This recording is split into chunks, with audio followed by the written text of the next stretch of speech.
ونستعينه ونستغفره ونؤمن به ونتوكل عليه ونعوذ بالله من شرور أنفسنا ومن سيئات أعمالنا من يهده الله فلا مضل له ومن يضلل فلا هادي له ونشهد أن لا إله إلا الله وحده لا شريك له ونشهد أن سيدنا ومولانا محمدا عبده ورسوله أما بعد فأعوذ بالله من الشيطان الرجيم بسم الله الرحمن الرحيم ولا تقولوا لمن يقتل في سبيل الله أموات بل أحياء ولكن لا تشعرون ولنبلونكم بشيء من الخوف والجوع ونقص من الأموال والأنفس والثمرات وبشر الصابرين الذين إذا أصابتهم مصيبة قالوا إنا لله وإنا إليه راجعون أولئك عليهم صلوات من ربهم ورحمة وأولئك هم المهتدون صدق الله العظيم وقال النبي صلى الله عليه وسلم الحسن والحسين سيدا شباب أهل الجنة أو كما قال عليه الصلاة والسلام شہادت حسین اصل میں مرگ یزید ہے شہادت حسین اصل میں مرگ یزید ہے اسلام زندہ ہوتا ہے ہر کربلا کے بعد محترم حضرات اللہ تبارک و تعالی نے ہم مسلمانوں سے یہ فرمایا ہے کہ اے مسلمانوں تم اپنی زندگی میں اپنے غموں میں اپنے مصائب میں اپنے حالات میں صبر اور نماز سے مدد حاصل کیا کرو اے ایمان والو اپنی زندگی میں اپنے غموں میں اپنے مصائب میں اپنے حالات میں جو تمہیں حالات دنیا میں آئیں زندگی میں آئیں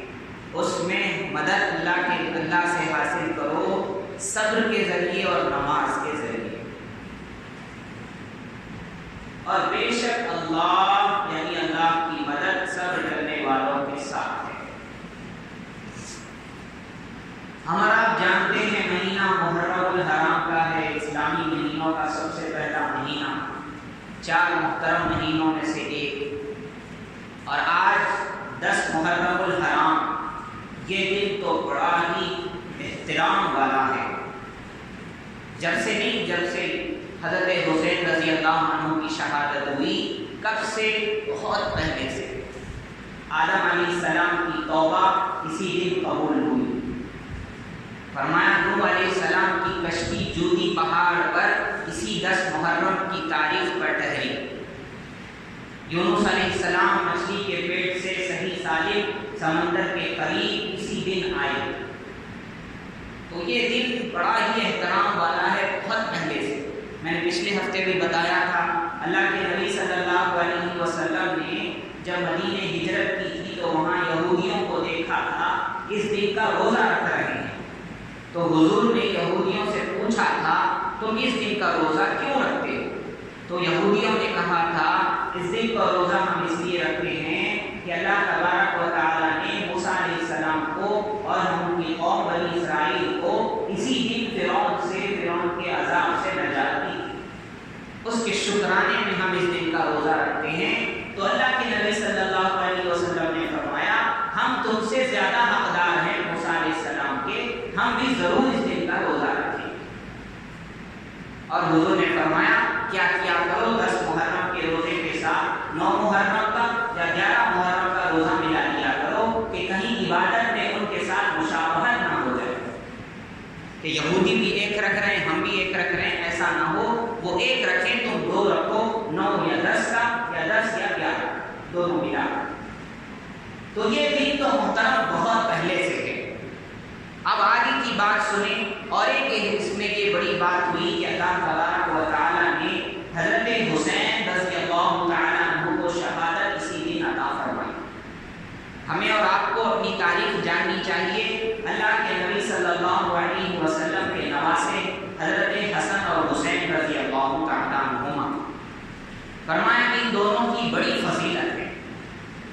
یہ سب سے بڑے ہیں حضرت حسن رضی اللہ تعالیٰ عنہ،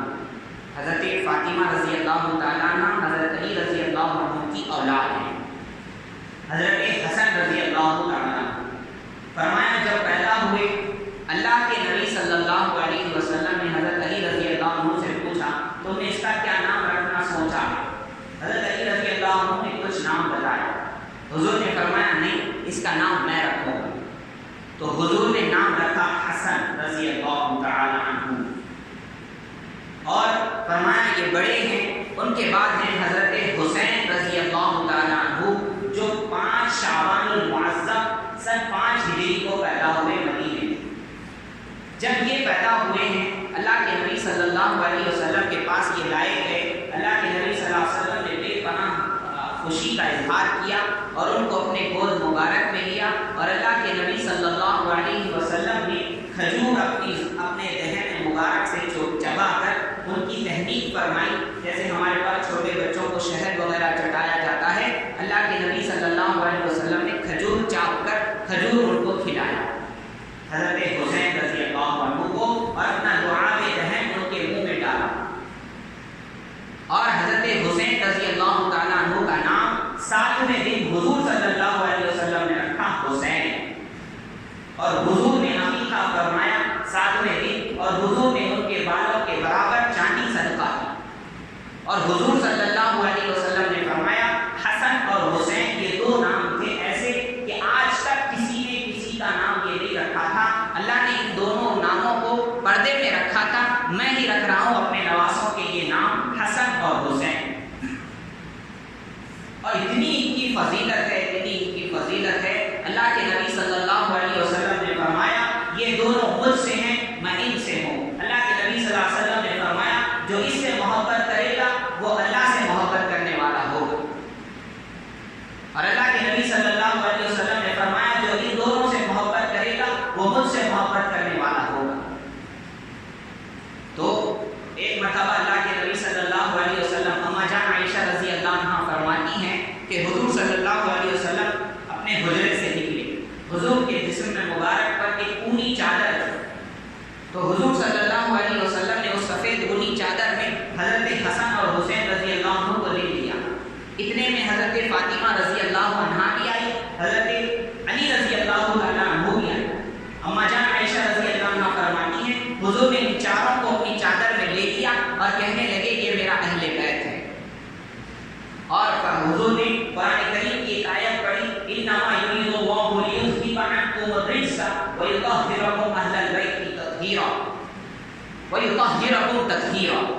حضور نے آیت پڑھی، اس کا مطلب یہ ہے کہ اللہ یہ چاہتا ہے کہ آپ کے گھرانے کو پاک کرے ہر قسم کی گندگی سے، اور اللہ نے آپ کے گھرانے کو باطناً اور ظاہراً عملاً عقیدتاً اور اخلاقاً ہر اعتبار سے اللہ نے آپ کے گھرانے کو پاک بنایا۔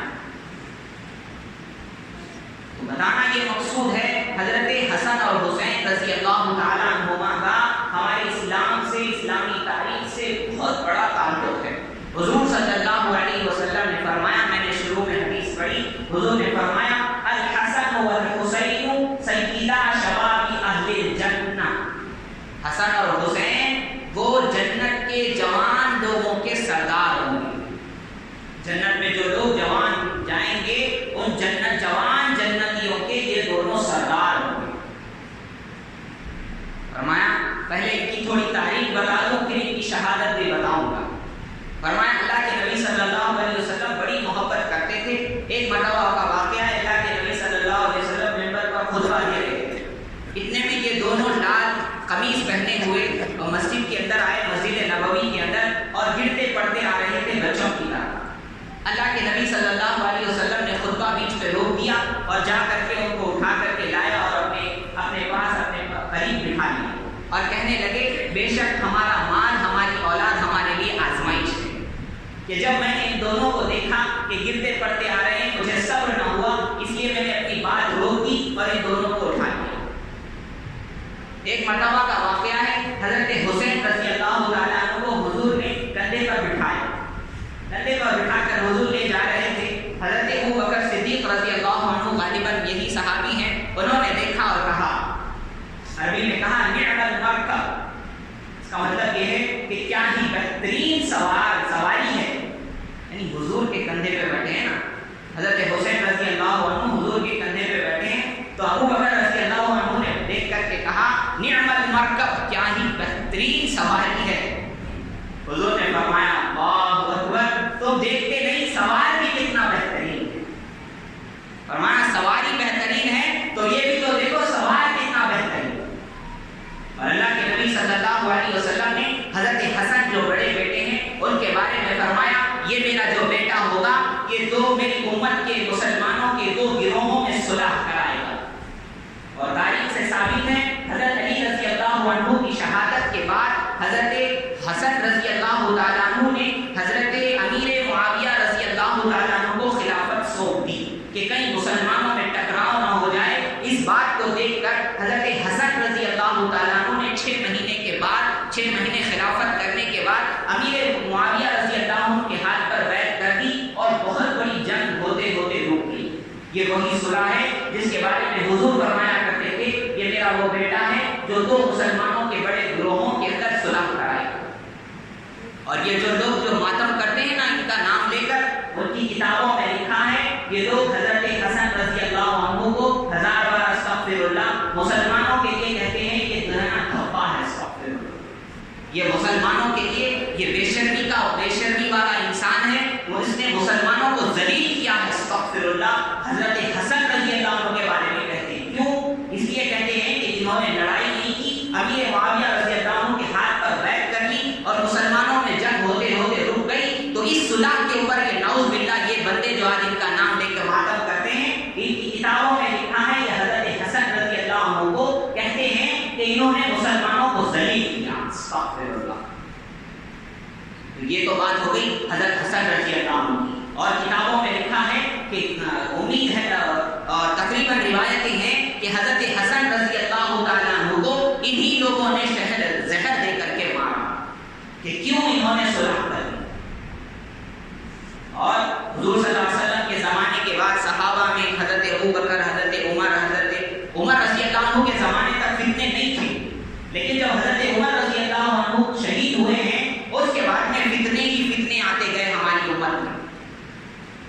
حضور نے خود کہا تھا، یہ حضرت عمر رضی اللہ تعالیٰ عنہ سے حضور کہتے تھے کہ ایک صحابی ہیں حضرت حذیفہ رضی اللہ عنہ، تو وہ حضرت عمر ان سے پوچھتے تھے کہ تم یہ بتاؤ امت میں فتنے کیسے آئیں گے؟ وہ بولتے تھے بڑے بڑے فتنے آئیں گے۔ فرمایا ایک دروازہ ہے وہ ابھی بند ہے، وہ دروازہ جب تک نہیں کھلے گا فتنے نہیں آئیں گے۔ تو حضرت عمر رضی اللہ عنہ کو معلوم تھا میں ہی وہ دروازہ ہوں، میرے بعد فتنے آئیں گے۔ تو عمر رضی اللہ عنہ پوچھا کرتے تھے یہ دروازہ کھولا جائے گا یا توڑا جائے گا؟ ان صحابی نے کہا یہ دروازہ توڑا جائے گا، یعنی عمر رضی اللہ عنہ نے جان لیا کہ مجھے شہید کیا جائے گا، اور ان کو فجر کی نماز میں ایک ابو لولو نامی ایک مجوسی غلام نے ان کو شہید کیا۔ تو ہماری امت کے اندر حضرت عمر رضی اللہ عنہ کی شہادت ہی سے فتنے آنا شروع ہو گئے۔ تو یہ تو بات کی حضرت حسن رضی اللہ عنہ کہ انہوں نے 6 مہینے خلافت کی، اس کے بعد میں امیر معاویہ رضی اللہ عنہ کے ہاتھ پر بیعت کر لی، اور اس کے بعد میں نعوذ باللہ ان لوگوں نے شہید کر دیا زہر دے۔ اس کے بعد میں حضرت امیر معاویہ رضی اللہ عنہ کی خلافت تو نہیں کہتے، ملوکیت کہا جاتا ہے، لیکن وہ بھی صحابی ہیں، انہوں نے حکومت کی ہے 20 سال تک۔ 20 سال کے بعد میں جب ان کا انتقال ہوا ہے، اب اس کے بعد میں نیا بدنا یہاں سے جو ہے نا بہت بڑے فتنے شروع ہوئے۔ جب حضرت امیر معاویہ رضی اللہ تعالیٰ عنہ کا انتقال ہو رہا تھا تو ان کو ایک بڑے صحابی تھے مغیرہ بن شعبہ رضی اللہ عنہ، انہوں نے کہا اور کچھ لوگوں نے کہا کہ آپ نے مرنے سے پہلے ایک انسان کو ولی عہد مقرر کر دیجئے کہ یہ میرے بعد میں بادشاہ ہوگا۔ حالانکہ اس سے پہلے ایسا نہیں تھا، مسلمان جس کو طے کرتے تھے وہی جو ہے نا امیر المومنین ہوا کرتا تھا، دوسرے مذہب والوں کی طرح نہیں کہ بادشاہ کا بیٹا بادشاہ، بادشاہ کا نواسا بادشاہ، بادشاہ کا بیٹا نواسا کا بادشاہ، ایسا پہلے ہوتا تھا، دوسری امتوں میں ہوتا تھا، ہماری امت میں یہ بات نہیں تھی۔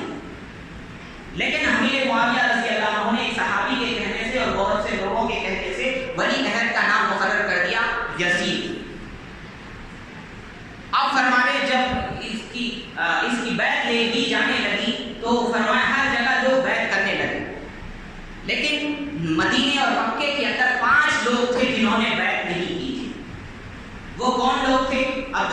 عمر رضی اللہ تعالیٰ عنہ، عبداللہ بن عباس رضی اللہ تعالیٰ عنہ، عبداللہ بن زبیر رضی اللہ تعالیٰ عنہ، عبداللہ بن عباس رضی اللہ تعالیٰ عنہ اور حسین ابن علی رضی اللہ تعالیٰ عنہ، یہ 5 لوگ تھے، انہوں نے بیعت نہیں. ایک دن فرمایا مدینے کے گورنر کو حکم آیا کہ ان لوگوں نے بیعت نہیں کی ہے، ان سے بھی بیعت کی جائے. تو حضرت حسین رضی اللہ عنہ کو مدینے کے گورنر نے رات کے اندھیرے میں بلایا اور بلا کر کے کہا، وہ سمجھ گئے کہ شاید حضرت امیر معاویہ رضی اللہ عنہ کا انتقال ہوا ہوگا اور بیعت کے لیے مجھے بلایا گیا. حضرت حسین رضی اللہ تعالیٰ عنہ جب اس گورنر کے پاس گئے مدینے کے، اس نے کہا کہ آپ ان کے نام پر، یزید کے نام پر میرے ہاتھ پر بیعت کیجیے. تو انہوں نے کہا کہ مجھ جیسا انسان اتنے اندھیرے میں اکیلے میں بیعت کرے، یہ کیسے مناسب ہے؟ تم تو مجھ سے بیعت لو، بڑے لوگوں کے اندر، بڑے مجمع کے اندر مجھ سے بیعت لو. یہ رات کی بات تھی. فرمایا جب وہاں سے وہ گئے حضرت حسین رضی اللہ تعالیٰ عنہ، تو وہ سارے اپنے خاندان کو لے کر کے مکہ چلے گئے. اب یہ جو مدینے کا گورنر تھا یہ ان کو ڈھونڈتا رہا، کہاں گئے کہاں گئے. بعد میں اس کو معلوم ہوا کہ مکہ چلے گئے، اور مکہ ایسی جگہ تھی جہاں مسلمان تو کیا غیر بھی نہیں کرتے تھے. تو اب ہوا یہ کہ حضرت حسین رضی اللہ عنہ اور یہ 4 صحابی ہیں جو اس کا انکار کر رہے ہیں اس بیعت کا.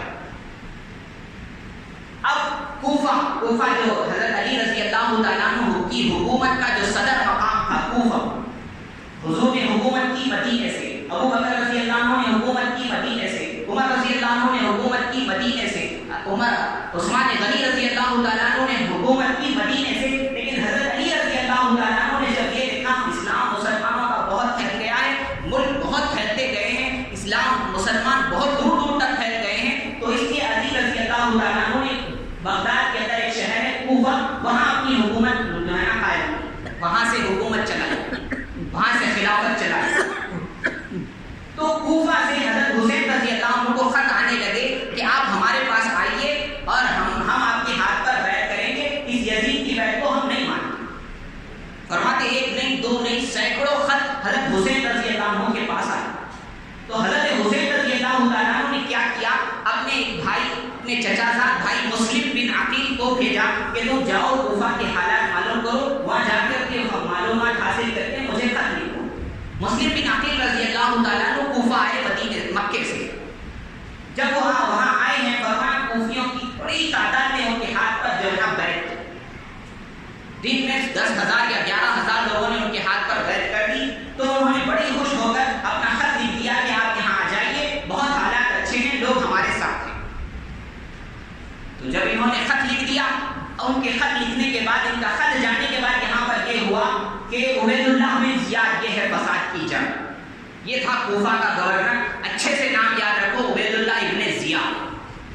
اس نے کیا کیا کہ لوگوں کو جو ہے نا ڈرایا، پہلے سے لوگ اس سے ڈرے ہوئے تھے، لوگوں کو اور ڈرا کر کے ان کی بیعت سے لوگوں کو جدا کر دیا. اور نعوذ باللہ مسلم بن عقیل رضی اللہ تعالیٰ عنہ صحابی کو، اور فرمایا ان کو جن عورت نے پناہ دی تھی، ایک بوڑھی عورت نے پناہ دی تھی، ان کو بے حد جو ہے نا اللہ اکبر دردناک طریقے سے شہید کر دیا.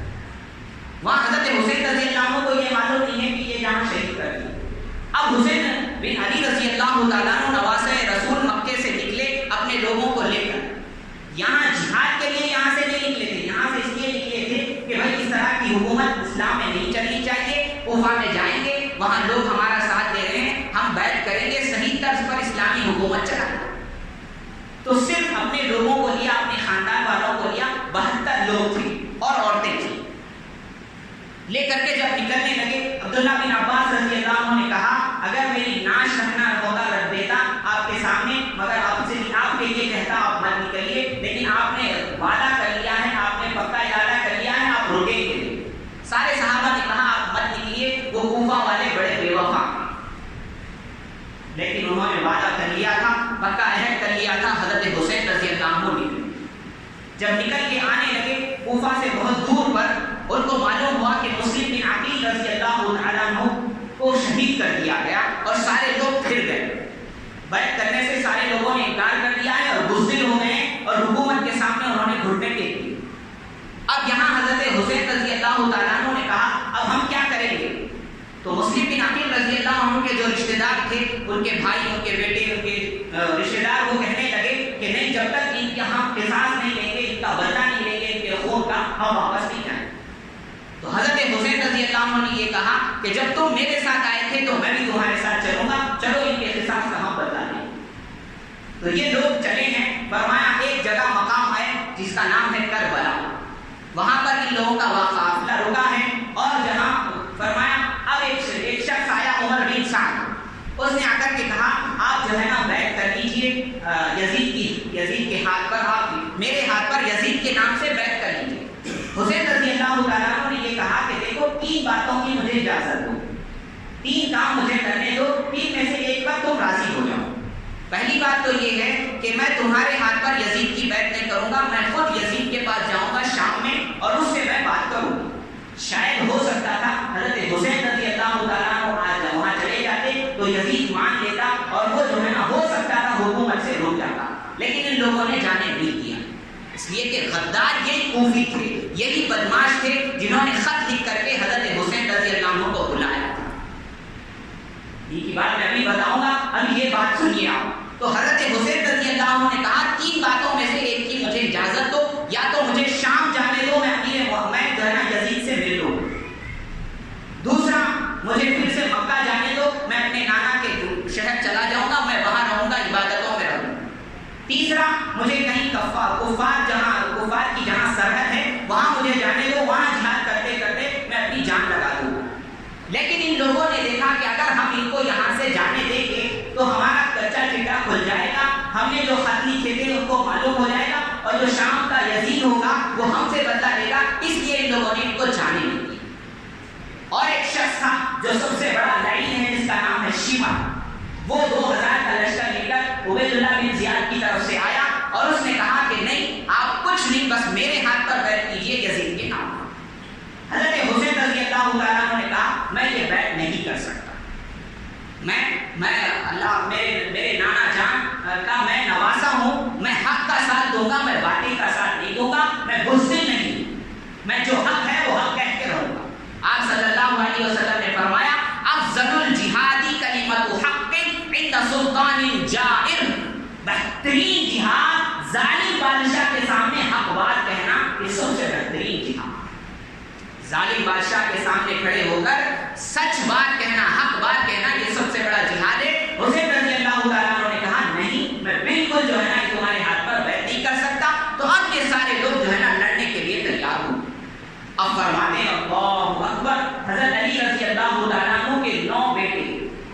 ایک کا نام تھا ابو بکر بن علی، عمر بن علی، عثمان بن علی،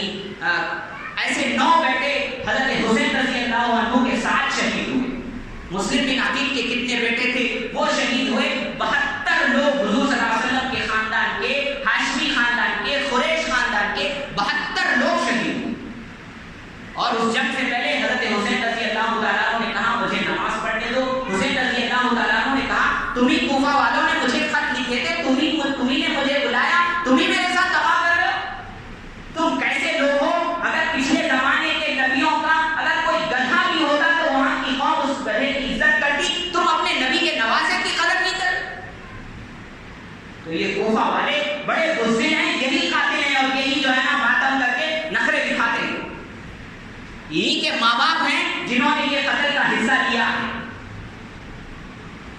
اور دکھاتے ہیں کہ ہم بڑی محبت کرتے ہیں، خدا کی قسم ہم جیسی محبت کوئی نہیں کرتا۔ ابھی جیسے میں نے بتایا حسن رضی اللہ عنہ کے بارے میں کہتے ہیں مومنین کو ذلیل کرنے والے ہیں، استغفر اللہ لا حول ولا قوت الا باللہ، 1000 بار استغفر۔ حضرت حسن کے بارے میں یہ کہتے ہیں اور حسین کا نام لے کر کے جو ہے نا ماتم کر رہے ہیں۔ ایک مرتبہ عبداللہ بن عمر رضی اللہ تعالیٰ عنہ ایک شخص آ کے پوچھنے لگا حضرت مچھر اگر مر جائے کپڑے پر تو اس کا کیا حکم ہے؟ مچھر کے میرے ہاتھ پر مرنے سے وضو ٹوٹے گا؟ انہوں نے کہا تم کون ہو، کہاں کے رہنے والے ہو؟ سالمی کا، میں عراق کا ہوں، کوفہ کا ہوں۔ انہوں نے کہا لوگوں سے دیکھو یہ بندہ مچھر کے مرنے کے بارے میں سوال کر رہا ہے اور انہی لوگوں نے، عراق کے لوگوں نے نبی کے نواسے کو شہید کیا۔ بولتے نا گڑ کھا کے گردوں سے پرہیز، نبی کے نواسے کو تم نے قتل کیا اور مچھر کے مرنے کا سوال کر رہے ہو۔ تو یہ کوفہ کے لوگ ہیں۔ اور ایک بات یاد رکھیں، عبداللہ بن سبا نام کا ایک شخص تھا، حضرت علی کے زمانے میں خود تھا، حضرت علی کو خدا کہتا تھا۔ اس نے بڑے لوگوں میں جو ہے اور حضرت علی کے خلاف ایک فرقہ آ گیا تھا خارجی، جن کو کہا جاتا ہے. حضرت علی کو ان لوگوں نے بڑا ستایا ہے. حضرت علی کو بھی شہید کرنے والے یہی لوگ ہیں، عبداللہ بن سبا. یہ یہودی قسم کے لوگ، منافق قسم کے لوگ، مسلمان تو ظاہر میں دکھتے تھے لیکن اندر سے کافر تھے. ان لوگوں نے ساری یہ سازشیں رچی ہیں. ورنہ تو آپ سوچ کے بتاؤ، آج بھی اگر حضور کا نوازا ہم جیسے مسلمانوں کو دعوت دے دے کہ میں جہاد میں جا رہا ہوں، نہیں جاتے. ہم کتنے گئے گزرے کیوں نہ ہوں، اگر نبی صلی اللہ علیہ وسلم کا نوازا کہہ دے میں جہاد میں جا رہا ہوں، چلو کون آئیں گے تو نہیں جائیں گے. خدا کی قسم، ان کا جانور کہہ دے تو اس کے ساتھ بھی چلے جائیں گے. یہ لوگ جو ہے نا کہتے ہیں کہ نکلا تو آخر علی کا بیٹا ہی، اور کہتے ہیں کہ سارے صحابہ مرتد ہو گئے تھے. استغفر اللہ. فرمایا یہ 72 شہید ہو گئے، سارے صحابہ کہاں تھے، ان کی اولاد کہاں تھی. فرمایا یہ جو حضرت حسین رضی اللہ عنہ نکلے تھے نا تو جہاد کے لیے نہیں نکلے. یہ اور بات ہے کہ کربلا میں جہاد ہوا تھا، یہ جو ہے نا سفر کے لیے نکلے تھے، یہ نقل مکانی کے لیے نکلے تھے. اس لیے کہ جہاد میں اپنے بچوں کو نہیں لے جاتے تھے، کوئی جہاد میں عورتوں کو کوئی نہیں لے جاتے تھے. لیکن یہ جو قافلہ تھا کربلا کے اندر، وہاں جو ہے نا بیویاں ہیں، وہاں بچیاں ہیں، وہاں عورتیں ہیں، وہاں چھوٹے چھوٹے بچے ہیں. فرماتے ہیں ایک کے بعد ایک کربلا کے اندر ایک کے بعد ایک شہید ہوتے تھے. حضرت حسین رضی اللہ تعالیٰ عنہ نے تو اپنے جوان بچوں کا جنازہ اپنے ہاتھوں سے اٹھایا اور فرمایا چھوٹے بچے کو لے کر کے نکلے، اس کو بھی تیر چلایا گیا. اللہ کا کرنا یہ ہوا، ایک جو شخص تھے جن کا نام تھا علی، جن کا نام تھا زین العابدین، جو آگے چل کر کے کہلانے لگے، وہ اکیلے بچ گئے. ان سے حضور صلی اللہ علیہ وسلم کی نسل چلی. تو یہ ہے حضرت حسین رضی اللہ تعالیٰ عنہ، جنہوں نے اپنی جان دے دی، اپنے قربان کو مٹا دیا، اپنے خاندان کو لٹا دیا، اپنے نوجوانوں کو لٹا دیا، اپنے نوجوان بچوں کو شہید کروا دیا. خود شہید ہو گئے لیکن باطل کے آگے نہیں جھکے. انہوں نے کہا اسلام یہ نہیں مانتا کہ جو ہے نا کسی کو تم جو ہے نا بادشاہ بنا دو یا بادشاہ کا بیٹا بادشاہ بن جائے گا. امیر المومنین مسلمانوں کا بادشاہ وہ بنے گا جو مسلمانوں کی عوام کے ساتھ سب سے زیادہ رحم کرنے والا، جو سب سے زیادہ متقی ہو. اور حضرت حسین رضی اللہ تعالیٰ عنہ سے بڑا متقی، حضرت حسین رضی اللہ تعالیٰ عنہ سے بڑا امامت والا اور تقوی والا اس زمانے میں ان کے علاوہ کوئی نہیں. تو اللہ والے فرماتے ہیں کہ شہادت حسین اصل میں مرگ یزید ہے. اسلام زندہ ہوتا ہے ہر کربلا کے بعد. رہی بات ماتم کی، ماتم اس لیے ہم نہیں مناتے، ہمارا قرآن کہتا ہے اے مسلمانوں کوئی مصیبت آئے صبر اور نماز کے ذریعے مدد حاصل کرو، صبر کرنے والوں کے ساتھ اللہ ہے. فرمایا ہم تمہیں آزمائیں گے، جانوں کو لے کر، تمہارے پھلوں کو لے کر، تمہارے مالوں کو لے کر، تمہیں خوف دے کر، تمہیں بھوک دے کر ہم آزمائیں گے. اور اے نبی آپ ان صبر کرنے والوں کو خوشخبری دے دیجیے. یہ صبر کرنے والے وہ لوگ ہیں جب ان کے اوپر مصیبت آتی ہے تو یہ لوگ کہتے ہیں بے شک ہم بھی اللہ کے ہیں، ہمارا سارا مال، ہمارا سارا خاندان، ہمارا سب کچھ اللہ کا ہے اور ہم اللہ ہی کی طرف رجوع ہونے والے. ماتم کرنا اگر ہوتا تو سب سے بڑا دن ماتم کا وہ تھا جس دن آپ صلی اللہ علیہ وسلم ہم سے پردہ فرما کے گئے. جس دن آپ صلی اللہ علیہ وسلم پردہ فرما کے اپنی قبر مبارک میں آج بھی زندہ ہیں، جو پردہ فرما کے گئے، وہ دن سب سے بڑے ماتم کا ہے. اس لیے کہ حضور نے حدیث میں فرمایا ہے میری جدائی سے بڑھ کے مصیبت میری امت پہ نہیں آئی. تو کیا بتانا چاہتے ہو ماتم کر کے؟ یہ بتانا چاہتے ہو ہم ہی اہل بیت کے محبت کرنے والے اور ایک کو مانتے ہو ایک کو نہیں مانتے. اہل بیت کی آڑ میں نوز بلا بڑے صحابہ کو گالیاں دیتے ہیں. اما جان عائشہ رضی اللہ عنہا کو نوز بلا زانیہ کہتے ہیں. شکر ادا کرو تو پر اللہ کا عذاب نہیں آ جا رہا. حضور قبر مبارک میں اکثر میں زندہ ہیں، حضور کی رحمت ہے جو عذاب نہیں آ رہا. تو اما جان عائشہ رضی اللہ عنہا جانتے ہیں آپ کون ہیں؟ حضور نے فرمایا میرا دل سب سے زیادہ جس کی طرف جھکتا ہے یہ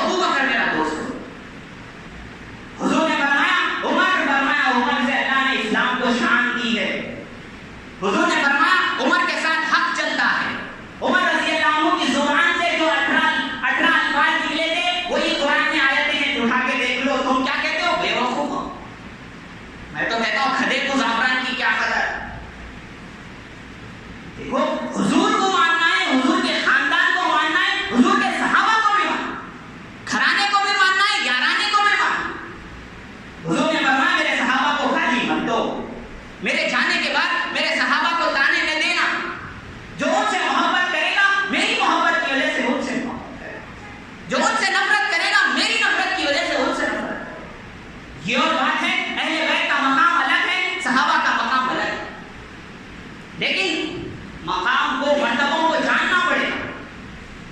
کہ جو مرتبوں میں فرق نہیں کرتا وہ گمراہ ہو جاتا ہے.